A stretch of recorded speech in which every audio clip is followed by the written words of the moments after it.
ये प्रचंड जीत, ये अटूट विश्वास बिहार के लोगों ने बिल्कुल गर्दा उड़ा दिया।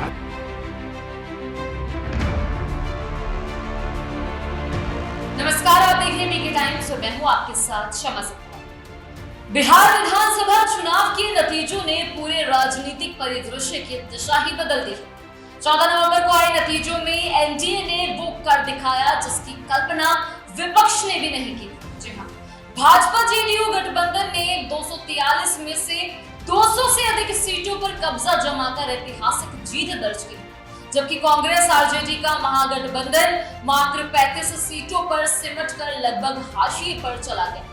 ये नतीजे साफ बताते हैं कि बिहार की जनता ने नीतीश कुमार और नरेंद्र मोदी की जोड़ी पर फिर से भरोसा जताया और ये भरोसा आगे आने वाले वर्षों में केंद्र की मोदी सरकार को और मजबूती दी, क्योंकि जेडीयू का समर्थन ही केंद्र में एनडीए सरकार की रीढ़ माना जाता है।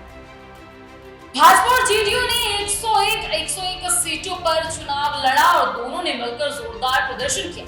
भाजपा ने 90 सीटें जीती तो वहीं जेडीयू ने 80 सीटों पर जीत दर्ज की। लोक जनशक्ति पार्टी रामविलास के चिराग पासवान भी चुनाव के बड़े सितारे बनकर उभरे।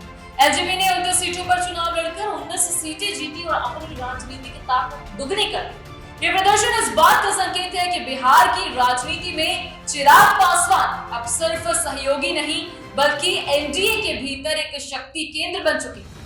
महागठबंधन की हालत सबसे अधिक खराब कांग्रेस की रही, जिसे 60 सीटों में से केवल 6 पर ही जीत हासिल हो सकी।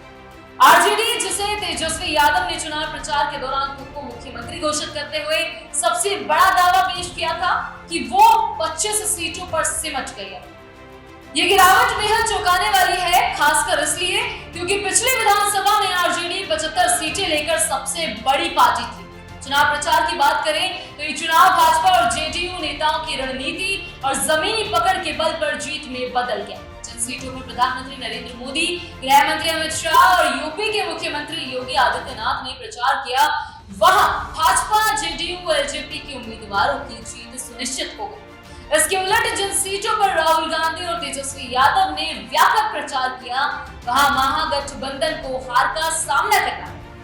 चुनावी रणनीति, संदेश और नेतृत्व, इन तीनों मोर्चों पर एनडीए विपक्ष की तुलना में कहीं आगे नजर आता है। इन नतीजों के बाद भी मुख्यमंत्री की कुर्सी पर नीतीश कुमार की वापसी तय है। ये 10वीं बार होगा जब वे मुख्यमंत्री पद की शपथ लेंगे।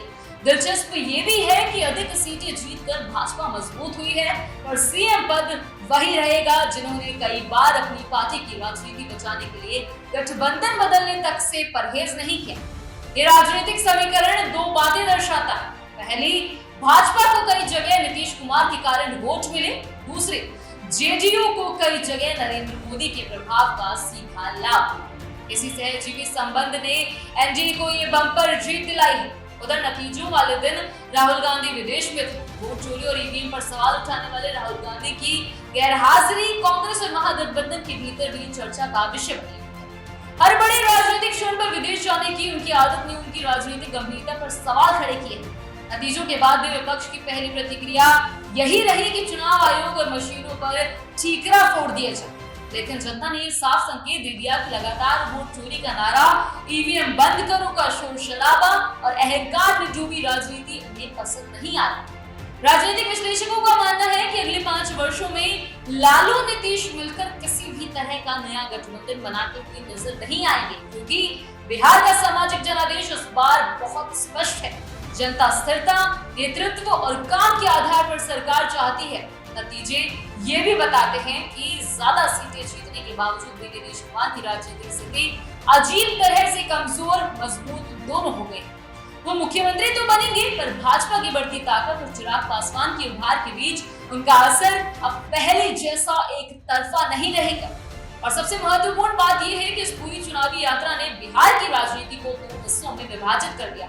एक और ठोस नेतृत्व और शासन की राजनीति, तो दूसरी ओर आरोप प्रत्यारोप और निरंतर शिकायत करने की राजनीति। जनता ने साफ कर दिया कि वो किसे चुनना चाहती है। एनडीए की बम्पर जीत सिर्फ सीटों की नहीं बल्कि राजनीतिक संस्कृति में हुए बड़े बदलाव की कहानी भी है। फिलहाल के लिए इतना ही। बने रहिए बीके टाइम्स के साथ, क्योंकि ये है राजस्थान की असली आवाज। नमस्कार।